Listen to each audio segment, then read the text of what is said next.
I love the look and smell of healthy soils. Gardeners will tell you it's the foundation for a great garden, and it's also the reservoir for water, nutrients, and air. You might call nutrients the food that plants need to grow. We get hydrogen, oxygen, and carbon, as well as the mineral matter found in soil and organic matter. Though all the nutrients are important, the big three are nitrogen, good for leaf and stem growth; phosphorus, good for flowering, fruiting, and root development; potassium, good for disease resistance and hardiness. Now the real challenge is creating the perfect mix, because every successful gardener will tell you it's all about the soil. So we're going to head into the garden studio to take a closer look. As we discussed last time in the studio, plants need sufficient light to grow and flourish, but they also need moisture and nutrients. Now these two factors are greatly impacted by the growing medium, and for most of us, our gardens outdoors, that's soil. And we need to take this into account when we make our designs, and we did that for the test gardens. So let's start with a look at what soil really is, building the foundation of your garden, and how we can improve it. Now, ideal soil, which most of us don't have, is 45% mineral matter. Now, that comes from the bedrock weathering over many, many years, and that gives us the mineral portion of our ideal soil. Now, that can come from limestone, granite, or whatever your bedrock. 5% is organic matter, and that comes from decomposing plant material, leaves, dead plants, insects, other living organisms that end up in the soil. The rest is air space or pore space. Half of it filled with air, 25% of the soil, and 25% of water in ideal situations. Now, most of us aren't lucky enough to have ideal soil, so let's find out what you have and how you can make it better for your plants to grow. Start by grabbing a handful of moist soil from your garden and run it through your finger and thumb. Now, if it forms a ribbon and it's kind of sticky, like modeling clay, you have a high percent of clay in your soil. Now, clay are fine particles that are plate-like in structure. They tend to hold the moisture, much like your dishes do. If you take them out of the dish drainer or the dishwasher, put them away wet, you'll notice a day or two later, there's still moisture trapped between those plates. The same happens in your soil. Now, the good news is it dries out slowly in drought. The bad news is it doesn't drain readily. It's also good because it does hold on to nutrients, but we'll need to fix it if you have a high percent. Coarse textured soils have lots of large, irregularly shaped sand particles. These feel gritty when you rub them between your finger and thumb, and as you notice, they don't hold together. These large particles drain quickly, meaning you need to water more frequently. They also don't hold on to nutrients, so you need to fertilize more frequently as well.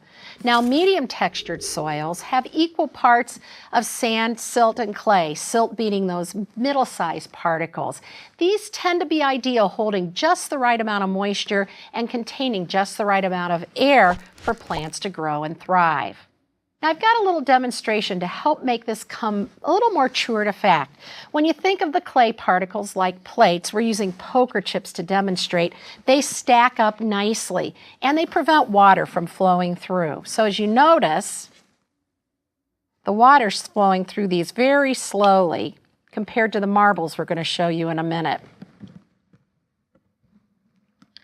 We used marbles, but sand particles would be like beach balls or basketballs compared to the poker-sized clay particles. Now watch how this flows through very fast and quickly, and it doesn't hold the water. Hopefully this will remind you that if you have sand particles, they're going to drain much faster, and you'll need to water more often. Now that tells us a little bit about the different types of soil particles in your soil, but what about your exact soil?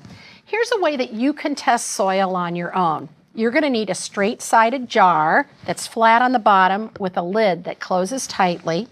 1 cup of soil from your garden. We pulled this out from the building around here. A tablespoon of non-sudsing dish soap, and you want it non-sudsing so you can see the results of your experiment clearly. We're then going to fill this container about 3/4 full with water. Now, the soap helps break the surface tension of the water and break apart those particles in your soil. Make sure it's good and tight and shake.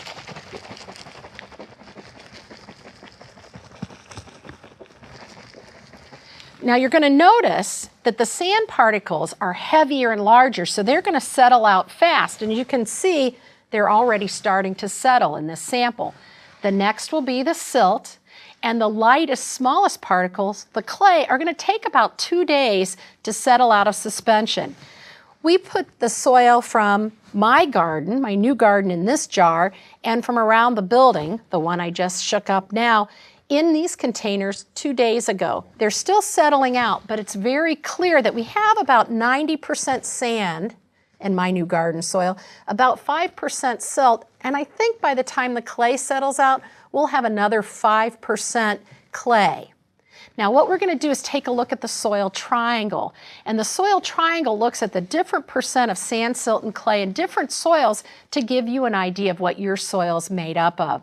When we look at that triangle, my soil comes out to be sandy, maybe just on the border of sandy loam. That means I have a little bit of work to get my garden in shape so it'll be easier to grow plants successfully. So once we've calculated it, you have a little bit of an idea of what you're going to need to do. We're going to talk more specifics in just a moment. Let's look at some of the more typical types of soil and see which one best describes yours. Loam is that perfect blend of sand, silt, and clay, but most of us aren't lucky enough to have that perfect ideal soil. In fact, most of us are gardening on what we call disturbed sites, leftovers from construction when our homes were being built and the topsoil was scraped off and the subsurface spread over the landscape. So let's talk a little bit more about that ideal soil that we all want. You know, it needs minimal amending because it has that good blend of sand, silt, and clay. Now mine, in my original home where I've gardened for 26 years, may not be ideal, but it's pretty close. Years of adding compost and organic matter and using organic mulches and working the soil, it's really become a nice mix of a little bit of clay, a little bit of organic matter, and some silt. So maybe not perfect, but as close as I could get to on my own. Now the nice part about loam, it has sufficient nutrient and water holding capacity, and that means your soil is the most effective at holding moisture for your plants to use, plus a great nutrient reservoir, reducing the amount of work you need to do to effectively and grow healthy and productive plants. Now clay soil, on the other hand, is a common problem. We really need to do some work. As we showed you, it's poorly drained, so you're going to need to increase that drainage so it holds a little bit of moisture, but it drains away to avoid root rot. As I mentioned, great water holding ability during drought, but a little too good, so we end up with problems. But it is a great reservoir for nutrients, so we need to adjust our fertilization program accordingly. Usually need to use fewer nutrients when we're dealing with clay, less fertilizer. Sandy soil, as I showed you, had great drainage. Now that's okay because you control the water if water isn't an issue, but you will need to water more often and find ways to conserve moisture more so than other soils. So we don't need to increase the drainage, but we do need to increase the water holding ability. Also, as I mentioned, sand doesn't hold the nutrients well, so we're going to do some things to increase that nutrient holding capacity so we don't need to fertilize as often but still have great garden results. Now remember, the best way to find out about your soil and what you need to do to improve the growing conditions is with a soil test, one that you've submitted to a certified soil lab to tell you not only the sand, silt, and clay particles, but all the other things you need to know to do to improve your soil and select your fertilization program. You can test your soil any time of the year as long as the soil isn't frozen and you haven't recently fertilized. Obviously, if you just fertilized your soil, it's going to skew those results. Start by testing new gardens or any that are struggling, or like in our large garden, one that's been neglected. The solution and the plan of attack to improving the growing conditions may be revealed in that soil test. Now, most soils in general benefit from an addition of organic matter.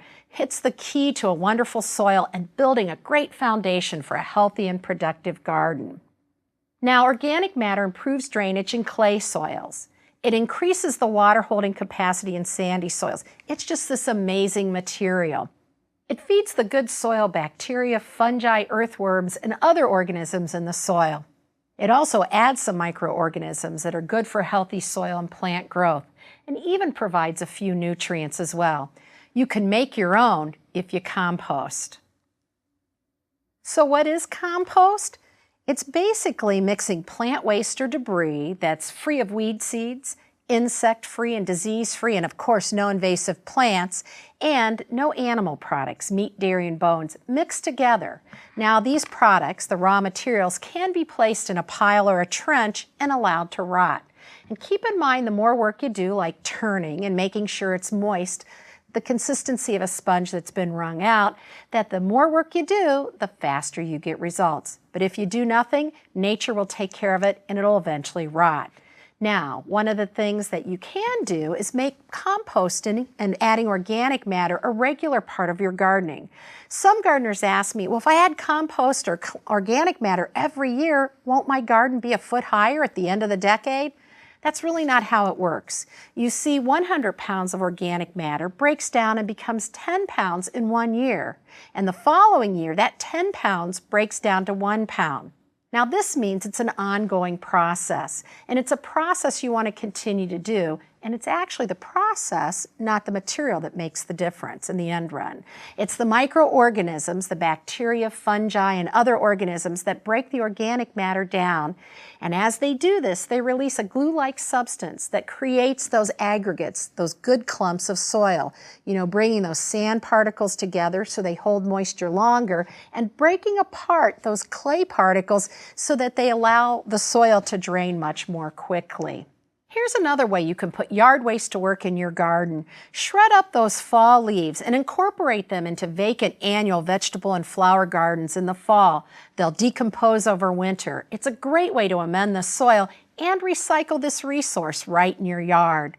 Or you can use shredded leaves as a mulch. It's a form of sheet composting. You know what nature does? All those leaves fall, form a layer, and decompose over time. That's what your mulch will do, improving the soil and suppressing weeds and conserving moisture. Now you may need to supplement what you make as compost by purchasing other organic matter. Peat is one type of organic matter that you may have seen sold or may have used in the past. It's decomposed plant material. Slightly acidic, so some gardeners use it. Doesn't have a big impact, but a little bit. Any organic matter will, actually. Now, when you open the bag, you may be amazed at how much is really crammed in there. It's very compressed, and it just seems to pop right out of the bag. You'll have to break it up, and you'll want to make sure it's moist when you dig it into the soil. Now, some of you may be concerned about the ecology and eco-friendliness of peat moss, but some, like the Canadian peat growers, are required to harvest in an eco-friendly manner. What they have to do is report water quality and restore the bogs after harvesting, and they can only harvest a certain amount at one time. Aged manure is a common product. You'll find bagged in the garden center. Or if you live in a rural area, you might be able to get it from a nearby farm or stable. Now, it's very low in nutrients, but it does add good organic matter. Now, we like it aged because if not, what happens with fresh manure is you can burn some plants or, more frequently, encourage lots of leaf and stem growth at the expense of flowers.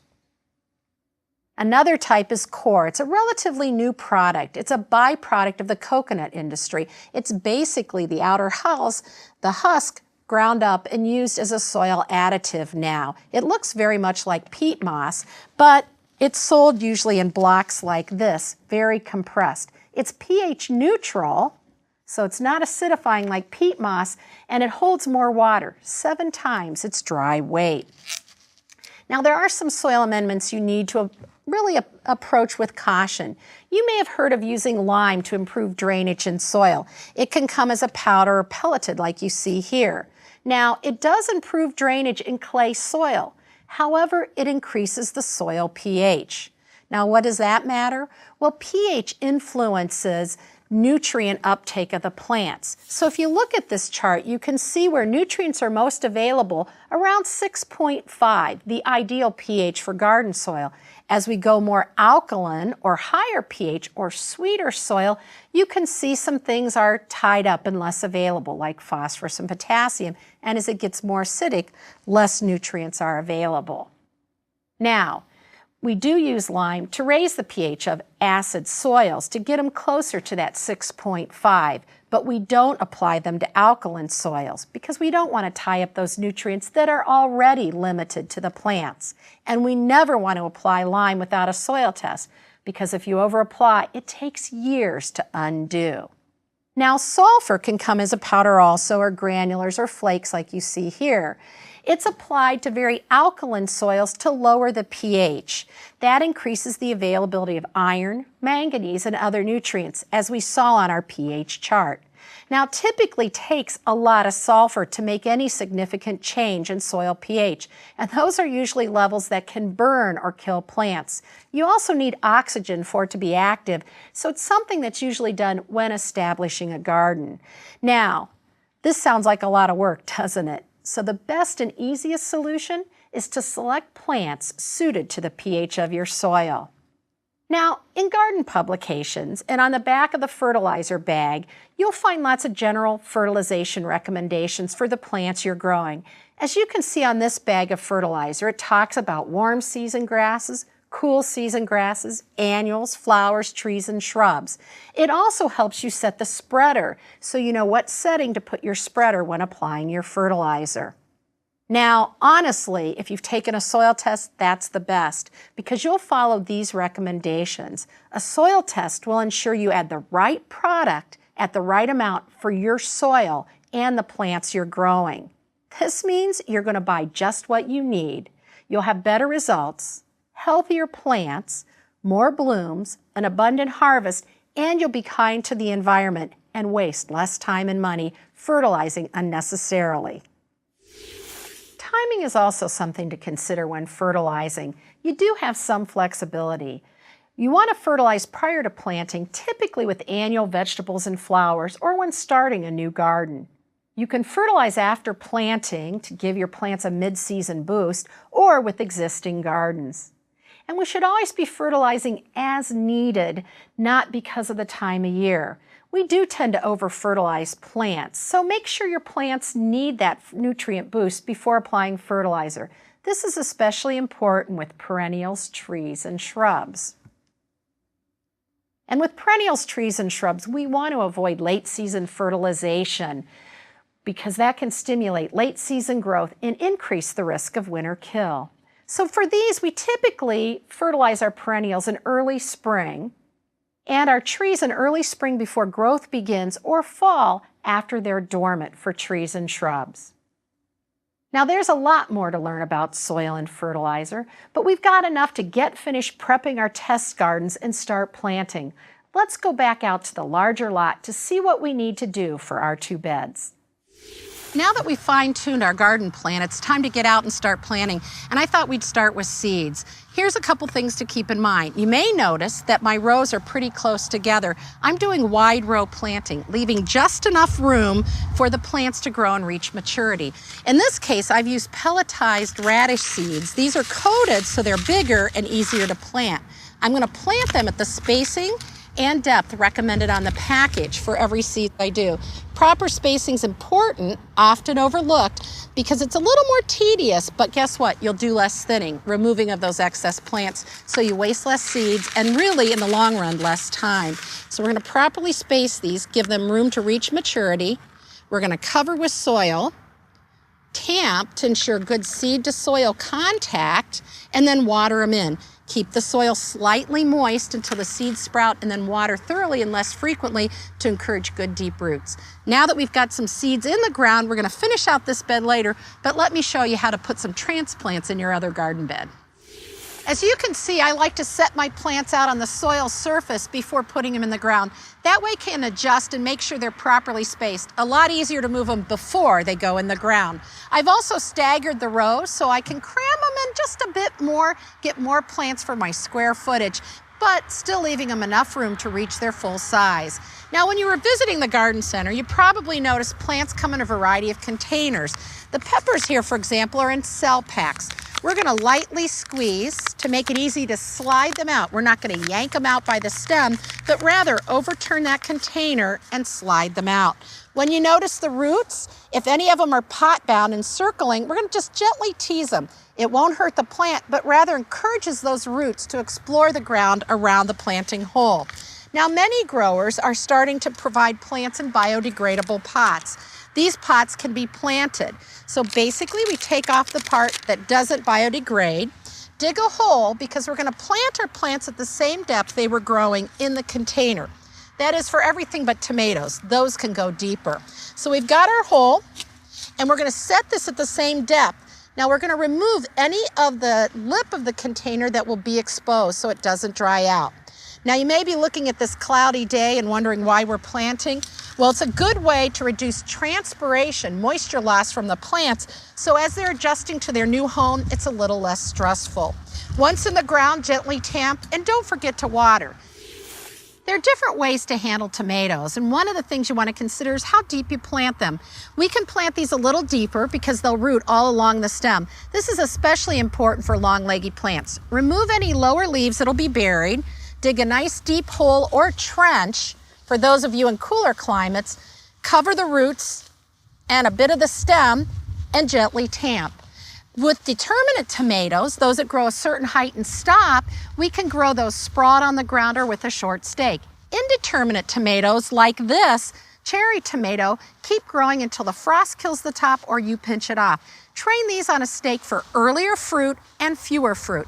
In a later segment, we're going to do some suckering and remove those extra suckers as well. And we can also use towers. Easier because no pruning's needed. And notice we have a nice tall tower because if you've grown towered tomatoes before, you may have had them topple over. So we'll have a little bit later fruit production, more of it, and definitely fewer disease and insect problems. Now let's look at some other ways to go vertical. Going vertical not only saves space, but it can increase productivity. You can purchase a trellis or do what we did and create your own using twigs or stems or branches, or purchase some stakes and then wrap twine around them so that the plants actually have something to grow upon and up and over the support. Now we're going to increase productivity by growing peas during the cool season. And then when the weather warms, we're going to replace them with beans. We've got 2 crops in one location and possibly a third when the weather cools. So growing vertically not only saves space, but it also makes harvesting much easier. Now we're going to finish up this bed a little bit later, but I want to take you back to the pool garden so you can see some of the challenges we had in that planting bed. We've been to the garden center and we kind of tested out our plan a little bit. We looked at the color combinations and the plant combinations, made some last minute substitutions because all the plants weren't available. We've brought them back here. We're storing them in a shady location so they'll be less stressed and we'll have to water less often, just often enough to keep the soil moist. And now we're ready to set them out and give our plan one last test before we begin planting.